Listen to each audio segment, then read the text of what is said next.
Olá, muito boa noite, sejam muito bem-vindos a mais um Confabulating. Esta noite vamos ter connosco o professor Duarte Freitas. Antes de começarmos a entrevista, propriamente dita, gostaria de fazer uma pequena apresentação do nosso convidado. O professor Duarte Freitas é licenciado em História pela Universidade de Coimbra desde 2004, tem uma pós-graduação em Museologia e Património Cultural, é doutorado em História com especialização em Museologia e Património Cultural, também pela Universidade de Coimbra.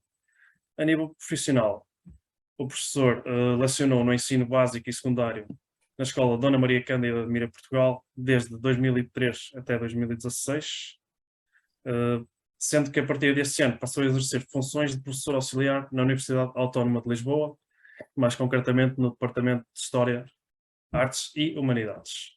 Nosso convidado é autor de publicações variadas, entre elas Memorial de um Complexo Arquitetónico enquanto Espaço Museológico, Museu Machado de Castro, 1911-1916, e também Para uma Árvore Genealógica Museológica, o caso singular do Museu Machado de Castro. O professor Duarte Freitas é nosso convidado e hoje vai falar-nos um pouco sobre a temática Um Novo Templo das Musas, um Novo Templo Republicano. Caro professor, mais uma vez seja bem-vindo, passo-lhe a palavra para que nos possa elucidar sobre esta temática.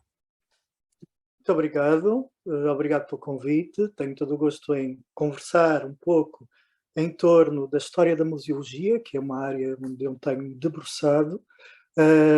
Olho os museus como objeto de estudo, não só os museus na atualidade, mas também os museus ao longo do tempo, desde a sua fundação, variados aspectos no âmbito da política museológica, das concepções museológicas e da própria missão do museu. Daí que hoje trago-vos então a reflexão em torno da museologia republicana, a partir de 1911, aqui no nosso país, Portugal, e não só as bases da museologia republicana, como também a criação de uma instituição sob o leitmotiv desta República, que foi a própria fundação do Museu Machado de Castro, em 1911, aberto ao público, como veremos, já em 1913. Peço permissão, então, que possa partilhar a tela para começarmos a falar. Esteja à vontade, penso que já lhe dei as permissões.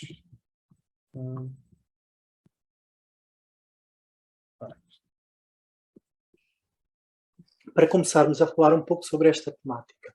Templo das Musas, o significado de Templo das Musas e de museu já vem desde o período helenístico e caracterizava então o templo das 9 filhas de Zeus e de Menésio, e é uma espécie de personificação da memória, inspiradas na criação das artes e do conhecimento científico. Podemos ver que, por exemplo, Estrabão utilizou esta expressão na sua obra magna Geografia para então descrever o Palácio de Alexandria no tempo de Ptolomeu II. Claro que, à época, este Templo das Musas era uma espécie de organização científica de vários saberes. Daí que não tem a concepção de museu que podemos dar na atualidade. Essa concepção já é mais a partir do século XV, XVI, mas ainda assim utilizei esta expressão para falarmos um pouco sobre a gênese da museologia, neste caso já no contexto republicano. Para falarmos na Primeira República, temos que falar, sem dúvida, nos ideais republicanos, o que está na base, então, desta revolução ocorrida a partir de 5 de outubro de 1911. A República era um sistema, pretendia então, na sua propaganda republicana, a partir da década de 70 do século XIX, um sistema social apoiado nas diretrizes de incursão positivista, tendo como julgo a razão e o próprio cientismo, e obviamente oposicionista do regime monárquico de base hereditária. Criticava vorazmente a conjuntura estadística e a moral previnda da crença religiosa e assentava, então, muitos dos seus valores na tríade de liberdade, igualdade, fraternidade da própria Revolução Francesa. Um ponto extremamente importante, e vamos ver também no âmbito da aplicabilidade da teoria à prática republicana, a descentralização do poder é um elemento assaz fundamental e a revitalização das chamadas administrações locais. Pretendia, então, criar e educar um homem e interveniente no contexto público e no todo social, daí a importância no contexto da instrução pública, obrigatória, laica e gratuita, como a construção, então, do caráter moral e cívico deste homem. E todo o trabalho era visto como um motor do progresso.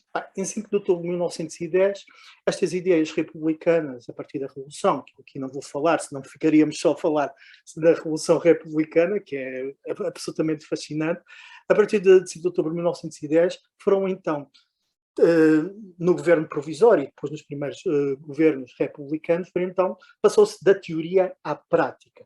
E tomou-se desde logo, no contexto já no governo provisório, uma série de medidas de foro anticlerical com o objetivo de quebrar a hegemonia da Igreja e lançar as bases para a formação de um Estado laico.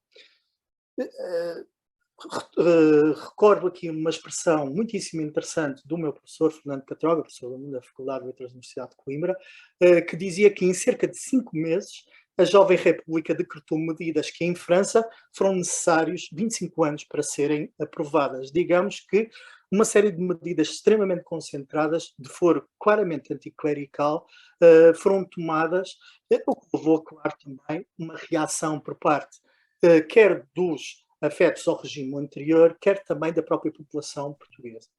No contexto do corpus legislativo, muitas destas medidas foram tomadas, legisladas e aplicadas, e se olharmos, por exemplo, no contexto republicano, logo o decreto com força de lei 19 de novembro de 1910 proíbe a saída de determinadas peças valiosas do país. E, claro, a lei da separação do Estado das igrejas é a continuação do que já ocorreu a partir do período liberal, com a lei da desarmatização das ordens religiosas de 1834, as ordens religiosas masculinas e as femininas, de uma forma progressiva após a morte da última freira. Esta lei aqui já ultrapassou a lógica da desamortização do clero regular e entrou pelos meandros do clero secular. E então, tomando para a asta pública uma série de peças, de estabelecimentos religiosos que seriam então tomados pelo Estado e ocorreria uma transformação nesses contextos. E claro, também o Decreto-Lei de 26 de maio de 1911, que reorganizou todo o contexto da arte e da arqueologia no país. Esta reorganização foi absolutamente fundamental para vermos esta mudança de paradigma museológico ocorrido em Portugal. Os museus, e citando a lei, foram vistos como complemento fundamental do ensino artístico e elemento essencial da educação em geral. Eram verdadeiros institutos de arte e história, pelos problemas essenciais ao conhecimento da evolução geral da humanidade que as coleções representam. Esta lei tinha um cunho claramente descentralizador em comparação com a estruturação monárquica, extinguiu então o Conselho de Monumentos Nacionais, onde tudo se organizava no âmbito dos museus e do património, dividiu o país em 3 circunscrições, com sede nas principais cidades do território, de Lisboa a primeira circunscrição, de Coimbra a segunda circunscrição e Porto a terceira circunscrição, criando-se então nelas os Conselhos de Arte e de Arqueologia.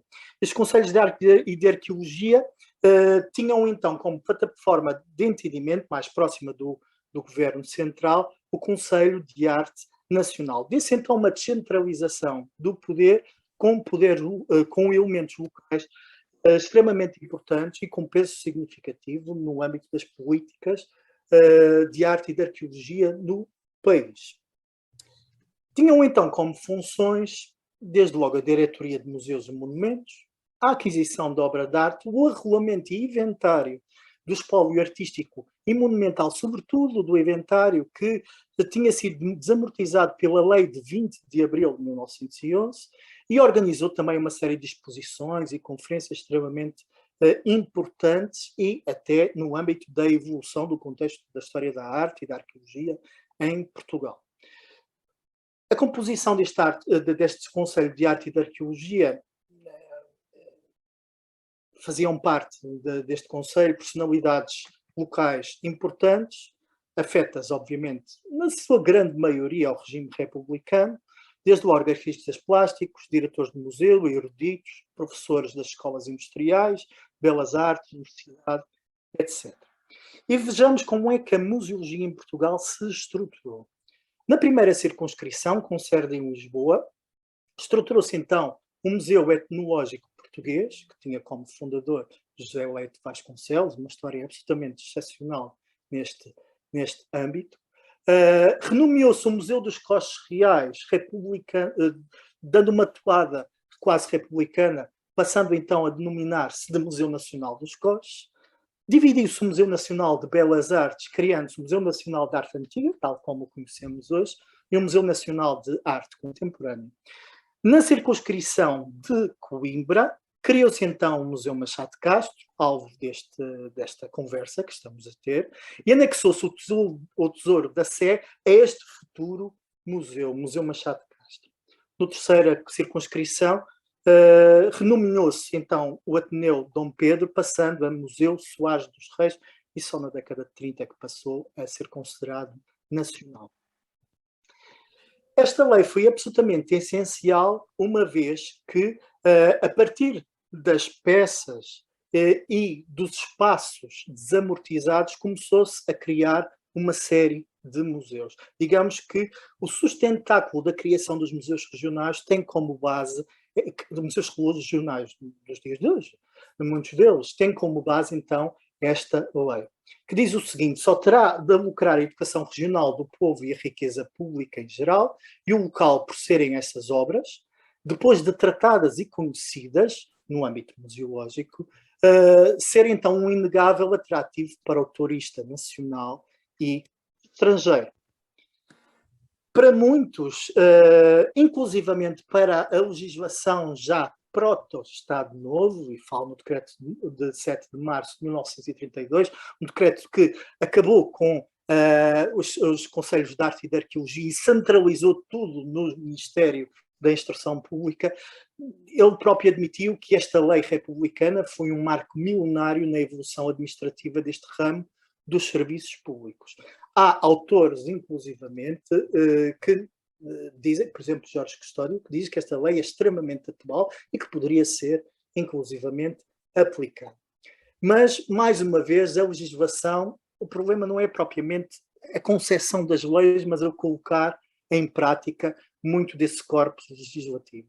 A realidade demonstrou que, perante as graves dificuldades financeiras evidentes da Primeira República, as graves dificuldades de entrosamento dos diferentes organismos, sobretudo do Conselho de Arte e de Arqueologia, levaram a que, de certo modo, a lei fosse uma espécie de letra morta, embora esteja ainda assim na base da criação de muitos dos museus que temos na atualidade. Olhando, por exemplo, para um republicano, que muitos vamos aqui falar, António Augusto Gonçalves, refere o seguinte: há uma lei que regula os assuntos de arte, que é uma das mais luminosas e fecundas obras que possam honrar a nação. Foram criados conselhos de arte e de arqueologia, comissões dos monumentos nacionais, mas tudo é letra morta, diante do arbítrio, das influências políticas e das míseras conveniências partidárias. Vejamos então, olhando então para este intelectual extremamente importante, que está na base, inclusivamente, da fundação do republicanismo em Portugal, sobretudo em Coimbra, sendo ele também o fundador, o criador e fundador do Museu Machado de Castro. Vejamos até que ponto é que, olhando para o caso prático do Museu Machado de Castro, até que ponto é que esta lei foi aplicada e levando então ao desenvolvimento da museologia coimbricense a partir de 1911. Bem, olhamos ao homem, quem era António Augusto Gonçalves, e é considerado o homem dos 7 ofícios, não só artista, como também jornalista, autarca da política, muito integrado com a política regional conibricense, professor de desenho, um paladino do património que, através dos vários restauros que fez na cidade de Coimbra, e também diretor de museu. Bem, enquanto artista, isto de uma forma muito breve para o caracterizar, dominava as diferentes disciplinas, com destaque para o desenho e com profundo sentido autocrítico, ao ponto de, quando chegou de Paris, depois de ter visto o Louvre, penso que foi em 1902, se não estou engano, destruiu todas as suas telas que tinha em casa, uma vez que tinha visto os mestres, jamais poderia existir trabalhos dele. E foi também autor de um romance histórico, à maneira do Alexandre Coano, chamado O Assassinato del Rei, que, a meu ver, é de uma qualidade excepcional.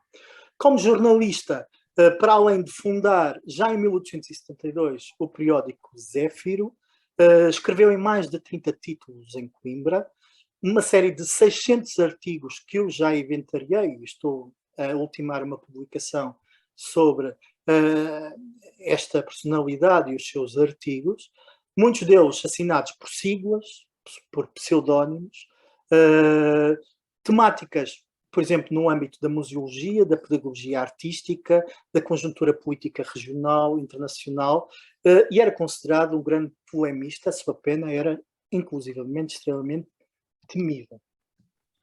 E era um republicano desde terra e idade, tal como ele refere em 1921,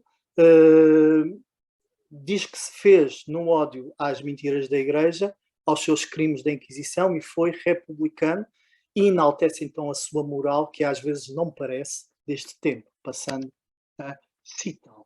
No âmbito da política regional, e é extremamente importante que se mencione isto, foi vereador republicano na idealidade municipal entre 1887 e 1889, quando a Câmara Municipal de Coimbra, à época, conseguiu ter, por exemplo, um museu regional. Entre 1911 e 1913 foi o primeiro presidente da idealidade municipal e foi cargo assaz basilar para que o projeto Museu Machado de Castro se desenvolvesse. E tinha como objetivo o seu status político, tinha como base, sobretudo, o cumprir a sua visão museológica. Veremos. No âmbito da pedagogia artística, foi professor em variadíssimas escolas, inclusive na Universidade de Coimbra, a partir de 1911, destacando-se então a fundação da Escola Livre das Artes do Desenho, esta em 1878. Esta agremiação é extremamente interessante e tem como base as suas concepções museológicas. Tinha então como finalidade, se citarmos o primeiro artigo dos Estatutos, a propagação do ensino do estudo de desenho nas variadíssimas aplicações às artes industriais, fabris, e na impulsão de todos os meios que possam favorecer em Coimbra, e maiormente na classe operária, o desenvolvimento do gosto, o aperfeiçoamento das manufaturas e inteligências das obras de arte. Bem, para além de ser uma escola noturna de desenho, que ficava então, acima do Arco de Almedina, participaram em várias escavações em Conímbriga, organizaram uma série de exposições e conferências e temáticas alusivas à arte.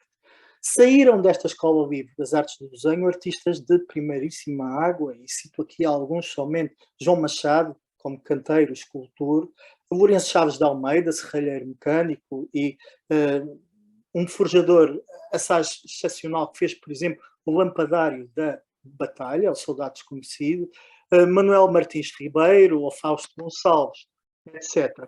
E como paladino do património conimbricense, sobretudo a partir de 1884, com o fim das ordens com a desamortização das ordens religiosas masculinas e a paulatina desamortização das femininas, podemos encontrá-lo a lutar então pela dignificação do património conimbricense. Eu aqui não vou citar, uma vez que demoraria algum tempo, mas podemos ver que, por exemplo, lutou para recuperar, por exemplo,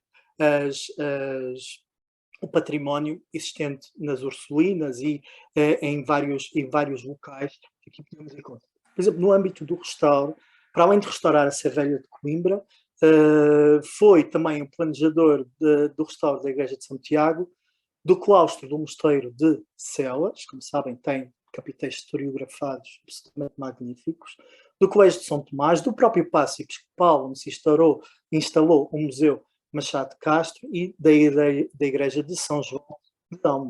Destaco aqui somente, e podemos falar em quase todos, ou em todos, a Savelha de Coimbra, restaura em 1893, que teve o alto patrocínio da Rainha Dona Amélia, numa tentativa então de elevar um monumento de base românica, um suposto românico original à maneira de Viollet-le-Duc, embora não se alterasse alguns dos seus elementos. Foi um restauro mais crítico do que de base histórico-estilística redundante. Podemos ver que, por exemplo, se manteve a famosa porta especiosa. Na museologia em Coimbra, para além da fundação e da fundação, idealização e fundação do Museu de Artes e Indústrias em 1887, quando estava na Câmara Municipal, vemos também a participação no Museu de Artes do Instituto de Coimbra, aberto em 1873 e remodelado por Gonçalves já em 1895, da participação no catálogo do Museu de Arte Sacra e na fundação, e a sua estada até a sua vigência até 1929, do Museu Machado de Castro. No âmbito do Museu Municipal de Artes e Indústrias, e aqui invoco este espaço museológico, uma vez que é extremamente importante para compreendermos qual a concepção museológica futura do Museu Machado de Castro. Pretendia-se então elaborar duas secções distintas, uma secção histórica destinada a ativar no espírito, e passo a citar o regulamento, o gosto e o sentimento da arte, a oferecer documentos úteis à propagação destas ordens de estudos, a elucidar e instruir a inteligência dos artífices, pela influência da lição intuitiva, de recomendáveis exemplares do trabalho antigo. Pretendia-se também uma secção de indústria moderna, de modo a evidenciar a aptidão, a capacidade produtiva, os recursos comerciais da grande e pequena indústria, indústrias caseiras do distrito, tornando conhecidos em favor dos interesses do fabricante e do consumidor, que possam ser aproveitados para maior desenvolvimento mercantil. Essas concepções museológicas nos museus na arte aplicada à indústria têm como base os famosos museus de arte industrial que floresceram em Inglaterra a partir da Exposição Universal de 1851 e que podemos ver já aplicada no South Kensington Museum, no Victoria and Albert Museum, já em 1852. Exibiam-se então obras representativas dos trabalhos antigos, dado o seu valor didático, para aperfeiçoamento das classes profissionais operárias e também nesta lógica de comparação entre o antigo e o moderno. Esta é uma nova museologia que se expandiu um pouco por toda a Europa, chegando inclusivamente aos Estados Unidos da América e à América do Sul, ao longo do século XIX, a segunda metade do século XIX, e que em Portugal teve alguma aplicabilidade nas concepções museológicas do próprio Museu Machado de Castro, tal como veremos, ou, por exemplo, também no Museu Comercial Industrial de Lisboa e no Museu Comercial Industrial do Porto, dos finais do século XIX, já por Joaquim de Vasconcelos, que também era muito adepto desta museologia das artes industriais. No âmbito do Museu de Antiguidades do Instituto de Coimbra, que era sito no Colégio de São Paulo, o Ermita, podemos encontrar, por exemplo, a recolha de muitos dos elementos, e esta organização que aqui vou colocar foi já feita por Gonçalves na década de 90. Podemos encontrar muitos dos elementos provenientes dos conventos e colégios desamortizados e em vias de desamortização. Desde logo é a sala de época romana em Medieva, e para quem conhece a arte coimbricense sabe que a escultura medieva é, sem dúvida, um dos maiores ex-libris de escultura portuguesa. Por exemplo, uma secção de barros e azulejos, vários conjuntos artísticos e as esculturas em pedra do Renascimento, com obras de Filipe Audard, João de Roão ou Nicolau de Chantrenne, que nos dias de hoje podemos apreciar nos corredores do Museu Machado de Castro. É importante percebermos o que aconteceu a partir de 1910.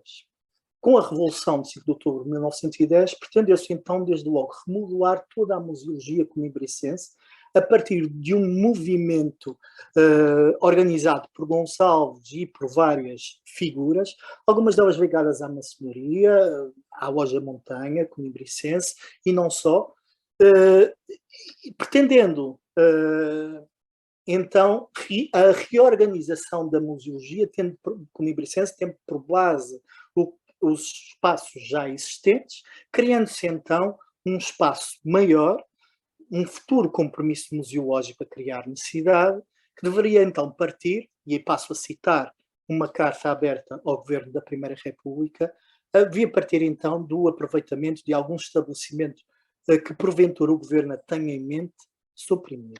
Já vimos então que a Lei de 26 de maio de 1911 funda o Museu Machado de Castro, que tem como missão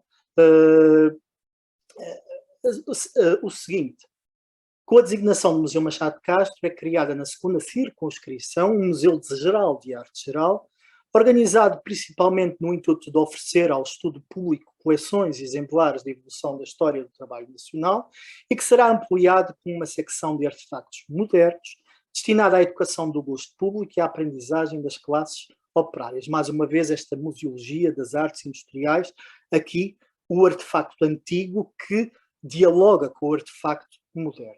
Anexou-se então o Museu de Arte Sacra a este museu, que ainda não tinha espaço para se instalar, mas ainda assim manteve-se a direção do Museu de Arte Sacra nas mãos do Bispo Conde de Coimbra, Dom Manuel Correia de Baixo de Pina, até à sua morte.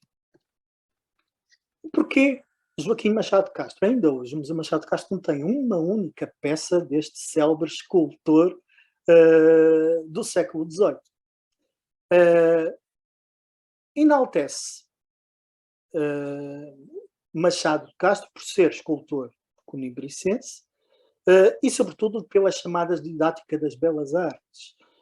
Por muitos dos textos que escreveu sobre a escultura, que pretendendo ser instrumentos de ação educadora dos meios populares, dos mancebos, tal como vem aqui escrito neste texto, e sendo então um escultor régio importante, e surge como patrono do espaço museológico na sua terra natal. Mas não deixa de ser curioso que o patrono, ainda hoje, não tem uma única peça no próprio Museu Machado de Castro. Pensemos no espólio. Estamos a criar um museu que tem um polo em anexo, que é o Museu de Arte Sacra, que ainda não tem espaço, mas que terá todo o espólio proveniente do Museu de Antiguidades do Instituto de Coimbra, dos bens das distintas congregações religiosas, de variadíssimas coleções privadas, de Joaquim Martins de Teixeira de Carvalho, por exemplo, ou do próprio António Augusto Gonçalves, mas podemos dizer, e também da recolha que a Comissão de Arte e de Arqueologia fez na segunda circunscrição artística, inventariando muitas das peças desta delimitação territorial, mas podemos dizer também que variadíssimas complicações ocorreram com a chegada de peças ao Museu Machado de Castro, porque levava, por exemplo, a que peças fossem retiradas do seu local original, peças inclusivamente, muitas delas a culto, estavam a culto em igrejas que tinham pleno funcionamento, e que eram retiradas para passar então para um contexto museológico. Foi um período muito complexo, esta transladação de peças leva aqui as histórias que eu não posso muito dilatar no tempo, uma vez que ficaríamos aqui a noite inteira a contar muitas delas, mas citando Menos dos Remédios, um erudito de direito e conimbricense, esteve em Coimbra e assistiu da chegada a muitas destas peças, citando o que ele diz, inclusivamente ligado a este famoso cavaleiro medieval do Museu Machado de Castro do século XIV, que estava na Capela dos Ferreiros. Podemos dizer o seguinte: muitos destes objetos têm uma biografia cheia de pitoresco, imprevisto e de anedótico. Há imagens de santos que foram arrebatados de noite, trazidos entre escolta, outros que vieram às escondidas com furtos de hábeis salteadores. Raros os depositados com a alegria de quem presta culto ao património artístico do país, salvo pavorosos naufrágios, empregou-se à astúcia, à artimanha, à diplomacia. Se eu quisesse dizer a história de certo célebre documento de subtuosa indumentário medieval. Estamos a falar deste cavaleiro medieval. Posso dizer que uma das artimanhas foi o retirar a peça, fazer um molde igual à peça antiga, retirar a peça antiga e colocar um molde da peça, dessa peça que ainda hoje está na Capela dos Ferreiros, em Oliveira do Hospital. Bem, temos um museu que tem um anexo, um museu de arte sacra, que fica na Sé Nova de Coimbra, mas que não tem um espaço. Daí que esta falta de espaço foi resolvida já em dezembro de 1911. Dom Manuel Correia de Bastos Espina, bispo conde de Coimbra, resignou ao cargo em 1 de dezembro de 1911, e Gonçalves, como era presidente da Câmara, fez logo um pedido ao Ministério da Justiça e dos Cultos para a desamortização deste espaço, de modo a se instalar um museu de arte, um Museu Machado de Castro. Algo que, a 10 de fevereiro de 1912, o paço então foi alugado à Câmara Municipal pela quantia de 400 mil reais. Podemos ver algo aqui extremamente incongruente. Temos a tentativa de instalar um museu público, desamortizando-se o espaço, mas ao mesmo tempo alugando este espaço à idilidade municipal para se instalar um museu público. Então, o Estado aluga à idilidade para instalar um museu do próprio Estado. Como veem, esta concepção é muito, muito complexa e, ainda assim, estamos perante um Estado que muitas vezes não funcionava e todos estes meandros. Obviamente que a Câmara Municipal jamais pagou esta quantia devida e que em 1940 ainda estava a ser creditada, jamais foi paga pela Câmara Municipal. Só que é importante também percebermos que a saída do bispo do espaço não foi nada fácil, uma vez que o bispo pediu a resignação, mas voltou atrás e quis de novo instalar-se no paço episcopal. António Augusto Gonçalves e os seus e a sua claque, digamos assim, foi tomar o paço episcopal, levando a que o bispo fugisse por uma porta, enquanto as hostes de Gonçalves entravam pela porta principal, tal como descreve, por exemplo, Lourenço Chaves de Almeida nas suas memórias, publicadas em 2008, Memórias de um Ferreiro, que é uma obra assaz excepcional. Mas, senhores, estou a falar do museu que foi instalado no Museu Machado de Castro e já agora vamos aproveitar e entrar pelo museu adentro em 1913, a 10 de outubro de 1913, data da inauguração do espaço. Bem, é importante primeiro percebermos aqui dois tipos de adaptação. Se nos anteriores houve momentos de destruição e de adaptação de um paço episcopal para um museu, de manutenção e adaptação, e a montagem ao longo das salas de um discurso expositivo, nos exteriores tentou-se então preservar as estruturas historicamente relevantes, abrir vários vãos para a entrada de luminosidade, uma vez que estamos num contexto museológico, e fazer das paredes deste paço episcopal uma espécie de escaparate patrimonial, colocando azulejos e vários elementos artísticos anexos a este, adoçados a este espaço. Não sei se eu queria... vamos analisar um pequeno vídeo de 1931, chamado Belezas de Portugal, onde podemos ver a fachada do Museu Machado de Castro e podemos, por exemplo, ver a concepção do exterior do museu tal como a conhecemos, tal como ocorreu em 1913. Não sei se conseguem ver o vídeo, ele está a passar. Temos então a entrada principal deste espaço, mais uma vez com a colocação de azulejos, de mosaicos na fachada. Espaço este, o Paço Episcopal, que tem como edifício lateral a Igreja de São João de Almedina. Olhamos, por exemplo, ao pátio principal do museu, com a lógia provavelmente feita por Filippo Terzi, nos finais do século XVI, que rematava então aquela vista fabulosa que se tem para os Campos de Mondego e para o resto da cidade, onde podemos então aqui encontrar vários figurantes que andavam, isto é típico das filmagens da altura, e podemos encontrar vários vãos aqui rasgados para a entrada de luminosidade.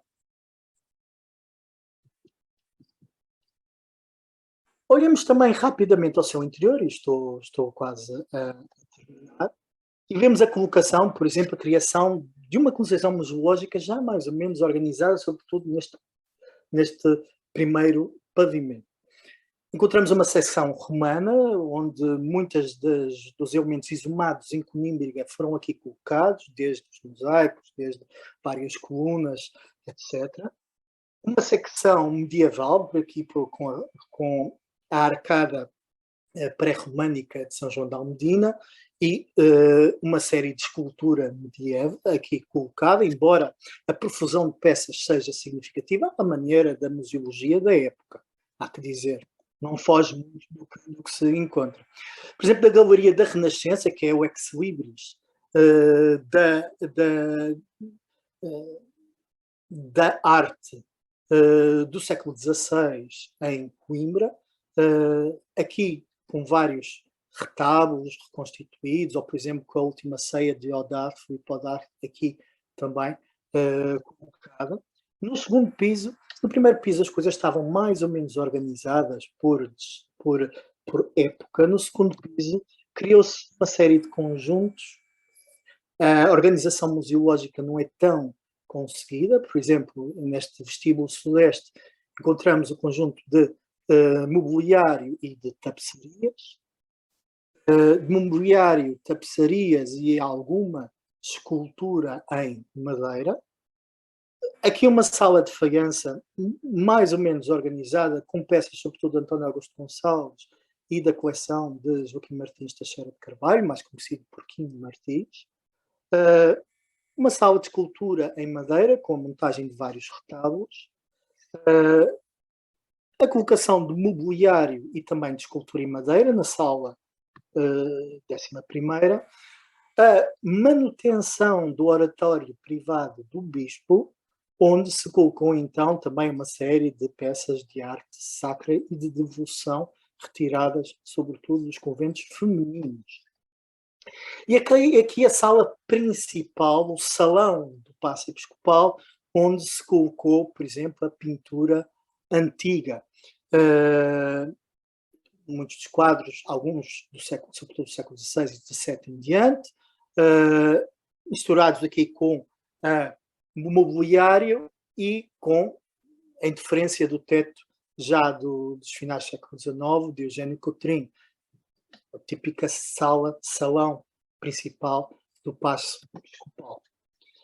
Encontramos na sala 18 algo extremamente interessante, que é a aplicação desta museologia das artes industriais. Podemos ver aqui trabalho de ferro forjado, juntamente com as esculturas, por exemplo, do século XVIII da Universidade de Coimbra, uma das reformas ocorridas no século XVIII na Universidade de Coimbra.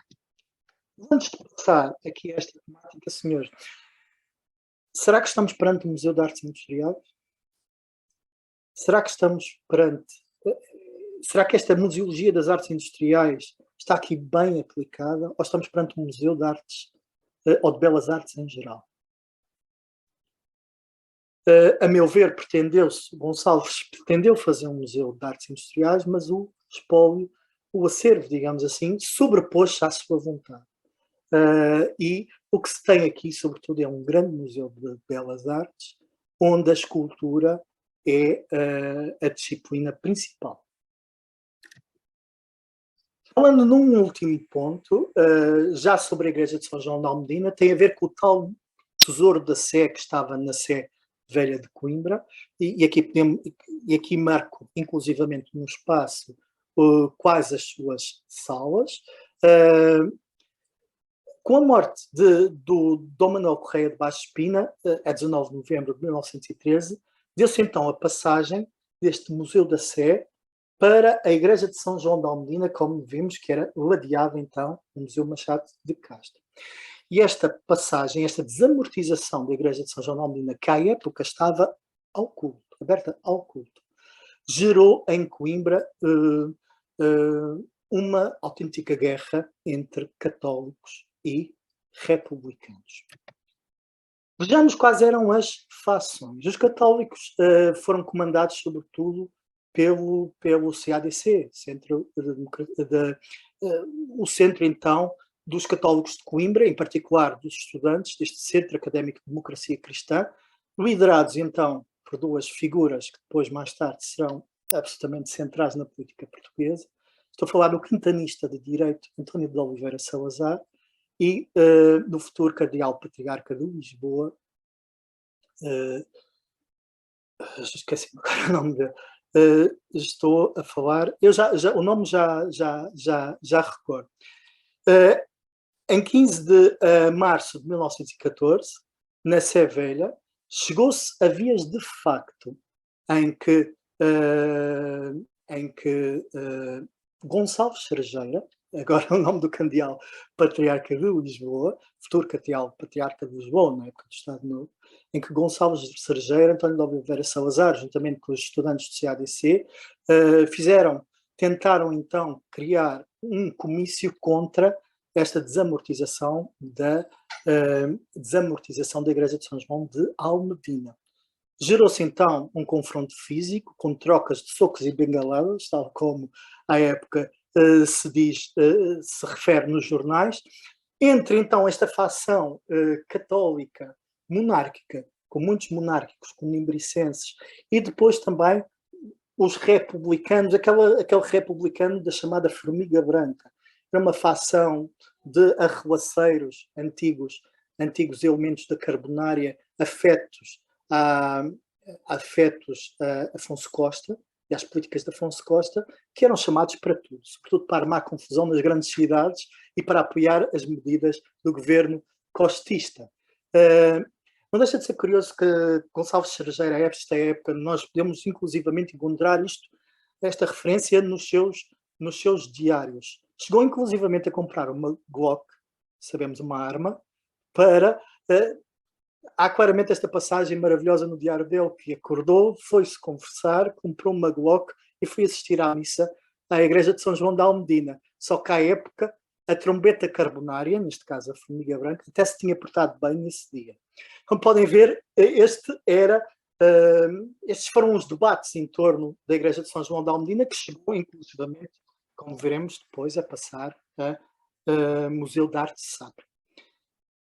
António de Oliveira Salazar, à época, enquanto candidato de direito, escreveu no jornal O Imparcial muito sobre esta passagem do museu, sob pseudónimo Alves da Silva, claramente identificado, inclusive o próprio Gonçalves Cerejeira, quando escreve sobre estes acontecimentos, e refere-nos o seguinte, numa carta dirigida ao Ministro do Interior. O museu é uma coisa morta. Lembra uma casa mortuária. Está ali sepultado o tempo e só por intenso esforço do nosso espírito conseguimos sentir que, sob a necrópole da arte, para a alma sublime do artista. Há muita gente que fala em museus e berra e gesticula, entusiasma-se e ficaria bem surpresa se lhe perguntássemos que benefício ao espírito adveio da contemplação das coisas da arte, que não tem ali alma onde as puseram. Pois bem, senhor Ministro, isto quer dizer que para um museu basta que vá aquilo que já não pode viver. Mais do que isso, é desprezar a vida para cair em adoração perante a algidez da morte. Um texto até muitíssimo bem escrito e que denota claramente esta concepção de Salazar em torno deste movimento de desamortização deste espaço. Bem, quase a terminar, quero dizer que o espaço foi alterado e passou então a ser um polo anexo ao Museu Machado de Castro e abriu no início da década de 20 com uma enorme derrapagem no orçamento de adaptação do espaço a espaço museológico, de um espaço religioso a espaço museológico. Em 1929, Gonçalves sai do Museu Machado de Castro devido à lei de limite de idade, embora tenha tentado preparar um sucessor. À época, João Couto, que, devido a conflitos no interior do Museu Machado de Castro, foi para Lisboa e esse sucessor e esta preparação do sucessor não se consubstanciou. O próprio Conselho de Arte e de Arqueologia decidiu então escolher um sucessor e foi nomeado o arqueólogo, historiador de arte, Virgílio Correia, como diretor e continuador deste museu a ser de artes industriais.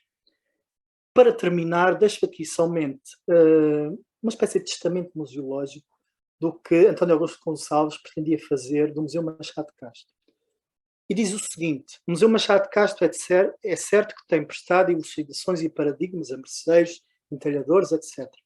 Mas está longe de ser aproveitado pelos operários, como vem esta lógica das artes industriais aqui bem subjacente, e faz pena o pensar como seriam fecundas e apreciáveis qualidades nativas do proletariado português se fossem aquecidas pela instrução técnica e pela educação integral das modernas universidades do trabalho. Este conceito das universidades do trabalho é extremamente interessante.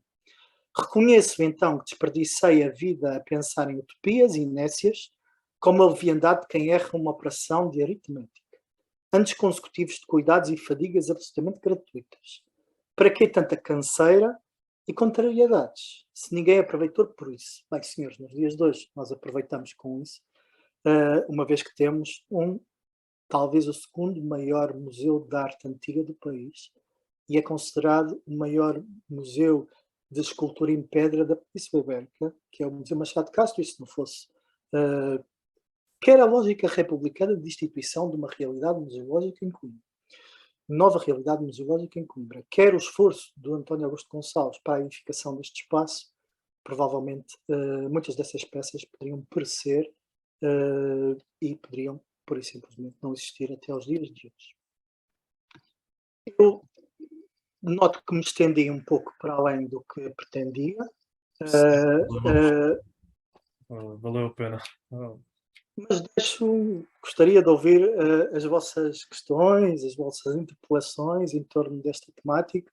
Vou passar a palavra ao Nuno, que ele tem aqui algumas questões. Muito boa tarde, muito boa noite, professor. A minha questão é a seguinte. Eu estudei o Museu Portuense, que abriu com a ajuda de Dom Pedro IV. A minha questão aqui é,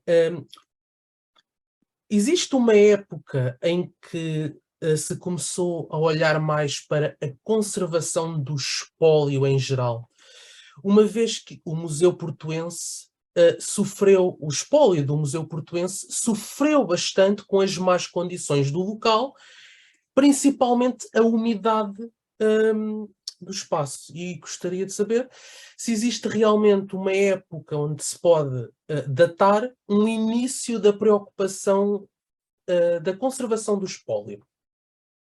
Bem, a conservação em si, podemos encontrar, ao longo do tempo, podemos encontrar variadíssimas, desde Dom João V, com a famosa Constituição da Academia Portuguesa de História, e o célebre documento diz claramente para preservar moedas, cipos, estátuas, etc., desde Dom João V, onde essa preservação podemos achar que é mais efetiva. No contexto da monarquia constitucional, houve uma série de medidas para cautelar alguns destes espaços. Desde logo, por exemplo, a nomeação de espaços enquanto monumentos nacionais. E daí que se podia desde logo, isolar esse espaço em termos legislativos para que houvesse uma certa preservação. No contexto republicano, embora a falta de dinheiro seja por demais assente e esta confusão dos Conselhos de Arte e de Arqueologia, a pouca intrusão, devido também às confusões do Ministério da Instrução Pública da Primeira República, podemos ver que a fundação dos museus foi efetiva, mas ao mesmo tempo mas ao mesmo tempo muitas das peças andavam em Luandas. Algumas da fundação destes museus regionais, por exemplo, só se concretizaram para além da Primeira República, efetivamente. Foram idealizados e fundados no papel, na sua missão somente, no contexto republicano e depois, mais tarde, no contexto do Estado Novo. Houve já algumas políticas de maior preservação do património arquitetónico e do património com a Direção-Geral de Edifícios e Monumentos Nacionais, ou mesmo também com o dotar de maiores verbas estas instituições museológicas. Bem, uma época só é difícil de dizer, porque cada época trouxe uma série de chegas. Já também, já no final do Estado Novo, em 1965, uma lei absolutamente fundamental de reestruturação do contexto museológico, onde se elevou o Museu Machado de Castro a Museu Nacional, onde podemos encontrar já a introdução da reflexão da importância dos museus no contexto da educação e das políticas educativas museológicas, no âmbito museológico. Daí que eu acho que cada época traz a sua chega, traz a sua reflexão em torno da realidade patrimonial. Não podemos dizer que houve uma época que fundou tudo, mas houve realmente, desde o século XVIII em diante, podemos encontrar várias intervenções importantes na salvaguarda patrimonial. Muito obrigado pela sua resposta e gostaria de fazer outra questão, porque o professor falou de estatuária medieval e a minha questão é a seguinte: se a estatuária tumular medieval portuguesa é a mais bela, tendo em conta a sua profunda simbologia religiosa? Isso são contextos muito complexos de dizer que é mais bela, menos bela, etc. Posso dizer que no Museu Machado de Castro podemos encontrar obras da imaginária gótica do Mestre Pero, por exemplo, muito avançadas para a época, e podemos encontrar, por exemplo, vestígios de um túmulo muitíssimo interessante do Bispo Vieira. Estamos a falar de um túmulo provavelmente do século XIII, fragmentos desse túmulo, de uma beleza absolutamente excepcional. Pena que não está expostos esses fragmentos, também não se consegue expor tudo num contexto museológico, há que dizer, sobretudo num museu de escultura lapidar, em pedra, é muito complexo, inclusivamente em termos logísticos, para mostrar todo este espólio. Há que dizer que também, para além deste contexto da imaginária gótica, podemos encontrar também do Renascimento, e aí sim, penso que o museu é uma mais-valia em termos de museologia mesmo ibérica, com peças absolutamente excepcionais, de barro cozido do Philippe Audard, dos mestres franceses que vieram a Coimbra no século XVI, Philippe Audard, Claude Chantrenne, João de Rouen, e sim, aí podemos encontrar algumas obras-primas da escultura feita em Portugal. Não podemos dizer escultura portuguesa ou escultura feita em Portugal. Neste caso, feito em Portugal, embora depois criou uma espécie de escola da Renascença coimbra, que depois vemos aplicada em períodos posteriores, inclusivamente no século XIX, onde muitos destes artistas da Escola Livre das Artes do Desenho faziam escultura à la maneira da Renascença coimbra. Estamos a falar num revivalismo. Muitas das peças feitas por estes artistas que tiveram a Escola Livre, fundada por Gonçalves, eram sobretudo de base revivalista. Muito esta realidade também das chamadas artes industriais e artes aplicadas à indústria era uma espécie de aplicar elementos à época novos, fórmulas estilísticas do passado. Daí que o desenvolvimento do revivalismo também se fez a partir desta realidade. E em Coimbra também teve uma escola muitíssimo interessante deste revivalismo escultórico e do ferro forjado, da pintura, da ourivesaria, etc. Muito obrigado pela sua resposta, professor. Agora gostaria de passar a palavra a um colega meu, ao colega Pedro, que tem uma questão. Pedro, Olá, boa noite, professor.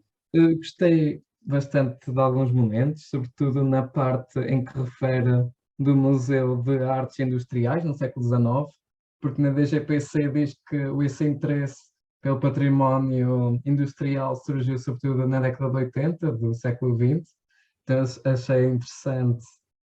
Sim, eu fui ao site da DGPC e estava lá, então achei muito interessante ver que já vinha bastante atrás. E também achei bastante interessante a concepção tanto do espaço interior do Museu Machado de Castro, como se encontrava antes e como está atualmente, que era totalmente preenchido e agora parece mais vazio, e os espaços ajardinados no exterior, em que mesmo indo para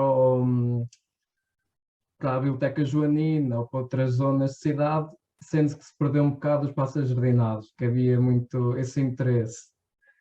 A minha questão era em relação ao criptopórtico. Já se conhecia nessa altura que havia uma estrutura por baixo? Ainda não, só posteriormente. Isso é uma história muito complexa, mas ainda bem que traz cá, porque já me perguntaram isso várias vezes. Não trago aqui a história do criptopórtico porque perdia-me, sinceramente. Como sabemos, é a estrutura que sustenta o antigo Fórum da Civitas Aiminiensis, que tem 2 andares de abóbadas, absolutamente excepcional, dos maiores criptopórticos do mundo, à época, temos de dizer que no século XVI essa estrutura não era propriamente desconhecida. Se lermos, por exemplo, as Fábulas de Coimbra, de Sá de Miranda, faz a descrição daquele espaço, daquela zona da cidade, e diz que há uma espécie de grutas que estão em ruína. Há que dizer que no século XVIII houve uma tentativa de reforma, de base pombalina, no próprio Paço Episcopal, onde podemos encontrar uma saída para o andar inferior do criptopórtico. Digamos que as estruturas não eram propriamente desconhecidas. Mas não deixa de ser curioso que só em 1917, António Augusto Gonçalves escreve nos vários artigos no jornal: temos aqui uma estrutura que sustenta este fórum, que esta plataforma não nos fala no antigo Fórum de Coimbra. Isso sim, esta idealização do que era um opídamo, etc., já foi com Virgílio Correia e com as capacidades excepcionais de Virgílio Correia enquanto arqueólogo, a partir de já foi em 1930 e 31, onde deu uma conferência onde diz claramente: isto é um criptopórtico da Civitas Aiminiensis. Mas em 1917, Gonçalves diz que eu vou começar a escavar estas estruturas que me parecem romanas. Digamos que, de certo modo, conseguiu situar no tempo corretamente estas estruturas. Só depois, mais tarde, já Virgílio Correia diz claramente: sim senhor, são romanas, e lança uma série de hipóteses, algumas delas que não se concretizaram, outras foram, e a principal, e é que, sem dúvida, ainda hoje é válida no contexto científico, na comunidade académica, é o criptopórtico da Civitas Aiminiensis, da praça principal da cidade de Emínio. A escavação. Houve esse interesse em 1917, mas provavelmente não houve verba para fazer uma escavação metódica e consecutiva e uma exumação daqueles espaços. Essa verba só chegou a partir da Direção-Geral de Edifícios e Monumentos Nacionais, já em 1930, na época do Virgílio Correia, e onde, a partir do esvaziamento daquelas abóbadas, conseguiu-se encontrar e exumar, então, uma série de elementos romanos, desde bustos, desde antigos capitéis, etc., que nos ajudam, então, a datar aquelas ruínas. Somente em 1970, a partir da década de 70, aquele espaço foi aberto ao público como espaço museológico, no âmbito do circuito normal do museu. Só a partir da década de 70, já com Jorge Alarcão como diretor diretor substituto do Museu Nacional de Machado de Castro. Mas é sem dúvida uma mais-valia. Estamos perante um espaço que é uma espécie de sobreposição, agregador de memórias sobrepostas. Nós temos um criptoporto do início da era cristã, provavelmente feito na época do Imperador Cláudio. Temos então a igreja românica de São João da Almedina, com um claustro provavelmente pré-românico, o que nos gera uma série de dúvidas existenciais acerca daquele claustro, uma vez que a igreja, que não é que atualmente estava inclusivamente em disposição perpendicular à atual. E podemos ver isso no vazamento que lá encontramos das colunas principais. Românico e as suas descrições são claramente românicas, mas com claustro provavelmente pré-românico, com o claustro com o paço episcopal medievo do século XII, com uma porta de entrada que ainda lá está, a porta de arcos ultrapassados do Museu Machado de Castro, com depois uma reforma desse paço episcopal significativa no século XVI, à época do bispo conde Dom Castelo Branco, e essa reforma então levou à colocação da famosa lógia maneirista, que dá então aquela vista fabulosa para a cidade. Depois, mais tarde, temos a destruição da igreja de São João de Almedina, a românica, para a construção, num formato perpendicular então existente, para a construção de uma igreja proto-barroca, onde ficou, depois a partir de 1921-22, onde ficou então a tal secção do Museu de Arte Sacra. Para além de encontrarmos então é uma espécie de caixa de surpresas, tal como chamou a Virgílio Correia aquele edifício. Bastava então uma intervenção no edifício, nas paredes, para se encontrar vestígios de uma elasticidade cronológica significativa, desde então ao século I, até os mais magníficos, até aos séculos XVII, por exemplo, e sempre com esta reutilização destes espaços. De certo modo, a minha tese de doutoramento, que aqui foi mencionada, Memorial do Complexo Arquitetónico enquanto Espaço Museológico, é um pouco foi meu objetivo então falar sobre a história do edifício enquanto museu, desde 1911 a 1965. História é essa que, obviamente, que tinha que falar sobre os diretores, as concepções museológicas, como é que este espaço surgiu, mas também como é que a utilização deste edifício foi feita ao longo do tempo, com todas estas adaptações, e ao mesmo tempo como é que despertaram as pré-existências.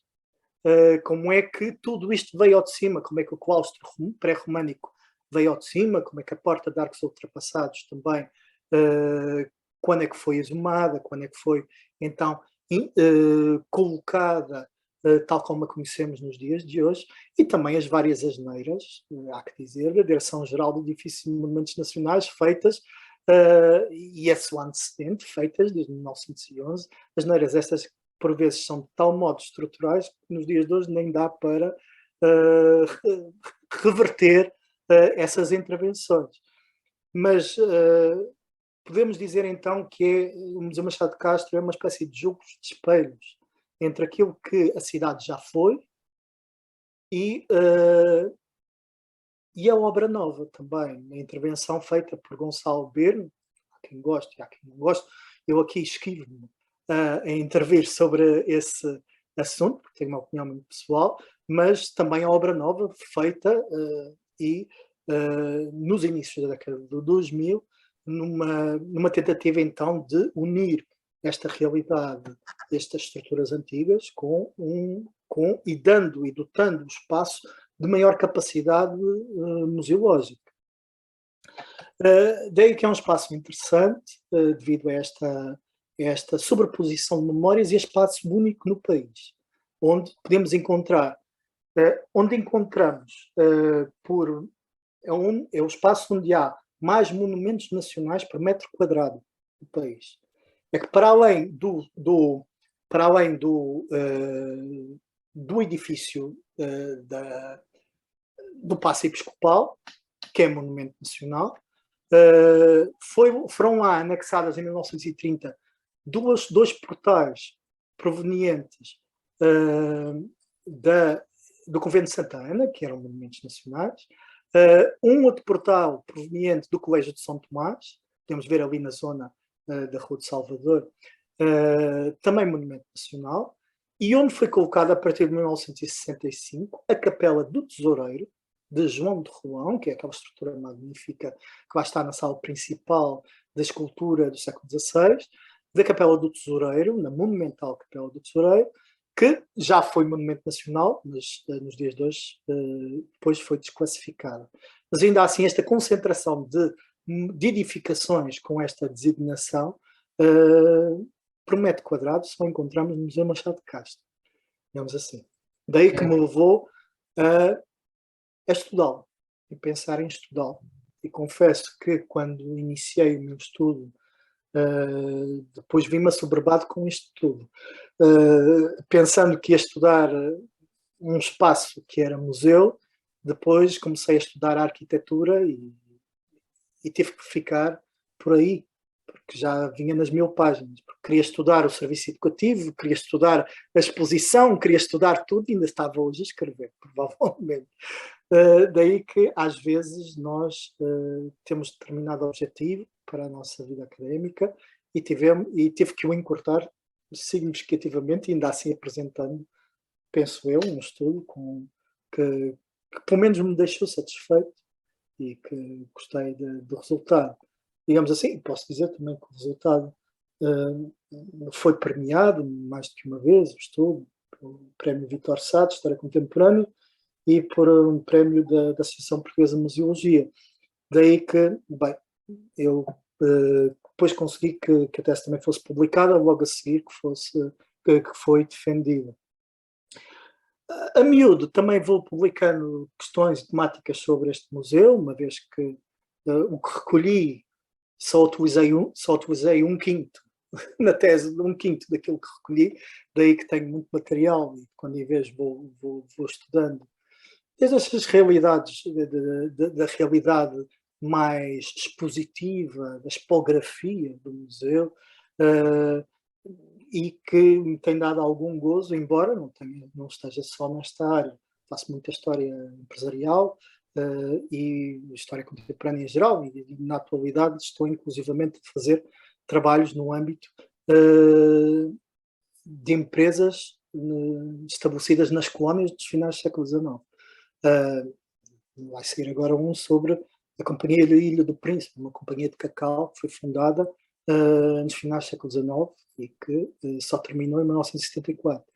Daí que tenho deambulado entre... São a história das organizações, não é muito distante. Estamos perante a história de uma organização, pode ser um museu, pode ser uma empresa. De certo modo, tento sempre fazer história como se fosse história económica e social.